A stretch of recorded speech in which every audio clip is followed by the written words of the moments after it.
Hora Seda, semangat pagi. Selamat datang kembali di rumah kami, SM Family Channel, Housewife, Real Life.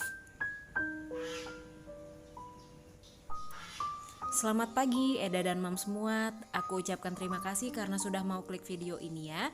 Semoga vlog-vlog yang aku share bisa menambah manfaat dan memberi pengalaman tidak hanya bagi diriku sendiri, juga bagi Eda dan Mam semua yang ada di rumah maupun di mana saja. Ini sudah hari keempat Samantha di opname atau dirawat inap ya Eda dan Mams. Dan ini juga sudah di awal bulan Juni. Ini Samanthanya kondisinya masih tidur pagi hari karena tadi malam gelisah. Demamnya naik lagi 40,2 derajat Celcius. Dan tentunya aku juga tidak bisa tidur. Tapi gak apa-apa. Dan ini pagi-pagi perawat datang untuk ada jadwal pemberian obat lagi seperti biasa 3 kali sehari. Tapi mohon maaf aku tidak bisa share visit perawat ataupun visit dokter karena peraturan dari rumah sakit. Jadi apapun itu aku ceritakan aja ya, tanpa harus ada video-videonya. Nah ini kalau video aku dan Samantha itu tidak apa-apa, di-share aja ya, supaya bisa menjadi manfaat buat Eda dan Mam semuanya. Ini pagi hari aku mau lap basah Samanthanya. Eda dan Mam semua bisa lihat di hari keempat ini dirawat inap, matanya Samantha masih bengkak juga. Tepatnya mata sebelah kanan, walaupun mata sebelah kiri juga agak sedikit sembab ya, tapi yang lebih parah itu sepertinya mata sebelah kanannya.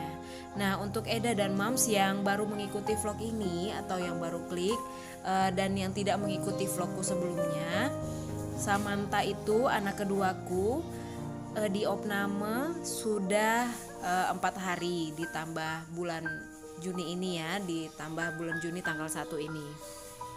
Dengan hasil lab atau hasil tes darahnya adalah infeksi bakteri di mata, mulut, tenggorokan, dan juga di hari ketiga baru ketahuan ternyata kena penyakit disentri juga. Pertanda penyakit disentrinya itu karena aku periksa fesesnya atau pupnya itu berdarah 2 hari berturut-turut. Dan juga tanda utama yang paling kelihatan dari awal adalah Samanthanya demam tinggi. Demam tingginya itu naik turun terus selama berhari-hari. Awal penyakit ini aku ikuti dari sekitar 10 hari yang lalu. Samantha flu. Jadi Samanthanya ada flu batuk sedikit, lalu juga demam 1 hari. Namun setelah itu aku bawa ke dokter anak yang biasa aku bawa anak-anakku, dikasih obat, terus lalu setelah itu sembuh. Namun hanya selang 2 hari kemudian Samanthanya demam tinggi lagi, dan demamnya itu di luar batas atau di luar kebiasaan.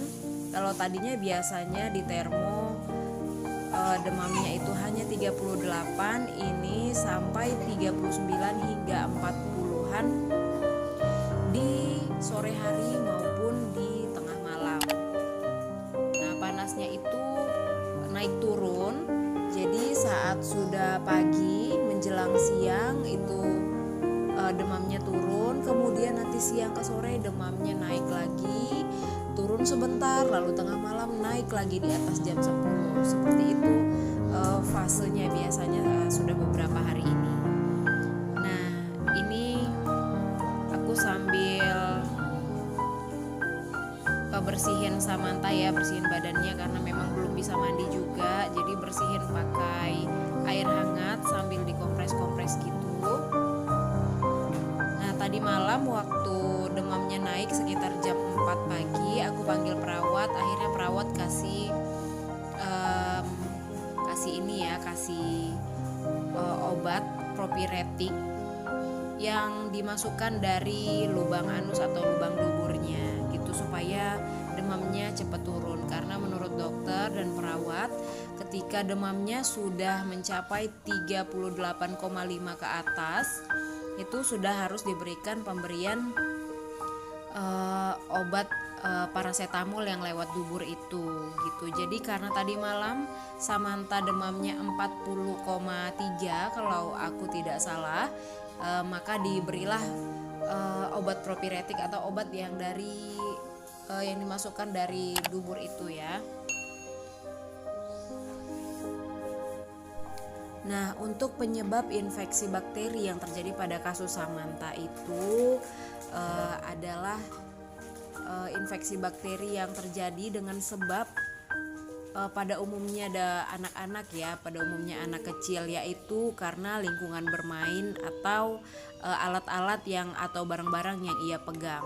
Jadi kalau untuk kasus Samantha sendiri sih memang sudah seminggu belakangan ini Samantha dan kakaknya itu sering main-main di luar rumah bersama teman-teman gitu ya. Cuma kebetulan kemarin itu ada beberapa hari berturut-turut Samantha dan kakaknya itu main-mainnya tuh memang menurut aku jorok sekali dan aku tidak memperhatikan itu gitu. Main pasir-pasiran di samping rumah, itu pasir-pasir bekas bangunan ya, bekas bangunan tetangga. Terus juga main-main di selokan di belakang rumah, itu diajakin sama anak-anak tetangga juga. Tapi menurut aku ini aku tidak menyalahkan keadaan, namun ini salah satu pengalaman yang sangat penting juga bagiku dan juga bagi anak-anak. Jadi aku tidak menyalahkan siapapun. Pengalaman untuk bermain kotor-kotoran itu juga penting.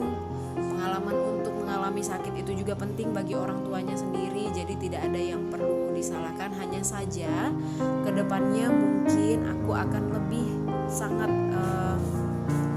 berhati-hati lagi untuk mengajak anak bermain-main, karena memang seperti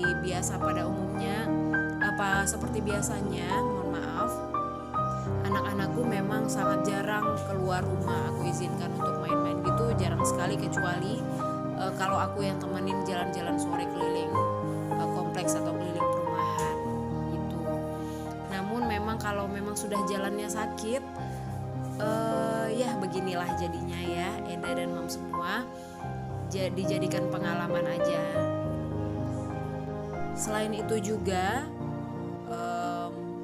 menurut aku mainan-mainan yang dipegang anak-anak itu sangat penting kebersihannya, dan peralatan makan juga, barang-barang di rumah juga itu sangat penting sekali kebersihannya. Juga ditambah lantai rumah tempat anak-anak biasa bermain atau mungkin dia guling-guling di rumah, itu sangat penting untuk kita membersihkannya gitu. Mungkin beberapa orang bilang kita lebay, kedepannya mungkin akan ada yang bilang seperti itu, bukan hanya 1-2 orang. Namun demi kebaikan keluarga kita, hal-hal yang menurut kita tidak berguna atau negatif itu silahkan diabaikan saja jauh-jauh. Nah, kedepannya mungkin aku akan membersihkan mainan anak-anak. Mungkin memang sih biasanya aku memang membersihkan mainan anak-anak secara rutin, seperti aku rendam deterjen, aku cuci deterjen, atau hanya aku rendam dengan cairan antiseptik gitu ya, seperti yang merek Dettol. Memang cuma belakangan ini aku tidak pernah lagi rutin untuk membersihkan mainan anak-anak.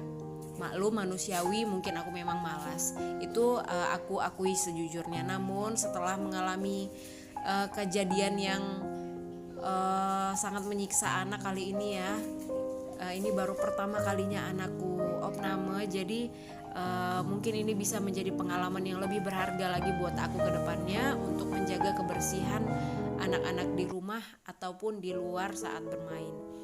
Nah, ini aku sedang pulang ke rumah sebentar pada hari yang sama, lagi gantian dengan suamiku di rumah sakit. Aku nyiapin pakaian-pakaian yang mana yang mau di laundry, aku susun. Terus pakaian yang mau aku cuci, aku siapkan juga makanan untuk makan siang kami nanti di rumah sakit bersama suami dan anak-anak. Aku siapkan makanan seadanya aja karena aku harus buru-buru kembali lagi ke rumah sakit. Karena apapun ceritanya, anak yang sedang opname apalagi di umuran Samantha gini ya, pasti ibu yang jaga itu lebih lebih telaten aja gitu ketimbang ayahnya. Kalau suamiku tugasnya menjaga anakku yang pertama ya, kakaknya Michelle. Nah, Nah ini sore hari, Michelle dan Samantha aku rutin harus cek suhu tubuhnya. Memang di hari keempat ini, Eda dan Mams, aku tidak bisa banyak mengambil video atau membuat vlog karena kondisi di hari keempat ini aku juga sudah cukup ngedrop. Perasaanku juga udah mulai gak enak, badanku sudah mulai terasa sakit dan mataku juga sudah mulai bengkak karena ketularan sakit mata yang dari Samantha ini. Semoga vlog kali ini bisa bermanfaat sedikit walaupun sedikit ya buat Eda dan Mam semua. Jaga kesehatan, sampai jumpa di vlog berikutnya. Horas, mau lihat